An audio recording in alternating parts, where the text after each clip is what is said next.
नहमदुहु व नसल्ली अला रसूलिहिल करीम अम्मा बाद फ़ाउज़ु बिल्लाहि मिनश्शैतानिर्रजीम बिस्मिल्लाहिर्रहमानिर्रहीम। आज का हमारा सवाल है कि रमज़ान शरीफ के सिवा और किसी रोज़े के तोड़ने से कफ़ारा वाजिब होता है या नहीं होता। ठीक है, यानी कि रमज़ान शरीफ के रोज़े अगर हम जानबूझ के तोड़ देते हैं तो उस पर क़ज़ा भी वाजिब हो जाती है और उसका कफ़ारा भी वाजिब हो जाता है। ये मैंने आपको कल बताया था। तो आज ये सवाल पैदा होता है कि रमज़ान के रोज़ों का ही सिर्फ क़ज़ा और कफ़ारा वाजिब होता है या आम रोज़े रमज़ान के अलावा जो रोज़े हैं उनका भी कफ़ारा वाजिब हो जाता है।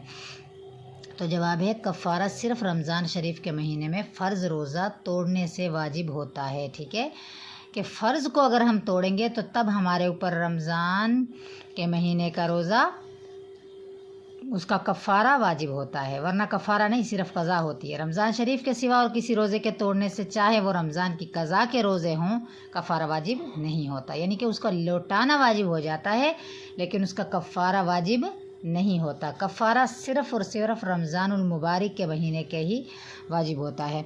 अगर मिसाल के तौर पे रमज़ान के रोज़े हमारे छूट गए और वो हमने बाद में क़ज़ा किए, ठीक है, वो हमने बाद में उनको हमने क़ज़ा किया और उनमें से क़ज़ा कर रहे थे, कोई रोज़ा हमारा टूट गया, तब भी उस पर कफ़ारा वाजिब नहीं होगा, उसका लौटाना वाजिब होगा कि हमें उसकी क़ज़ा करनी पड़ेगी।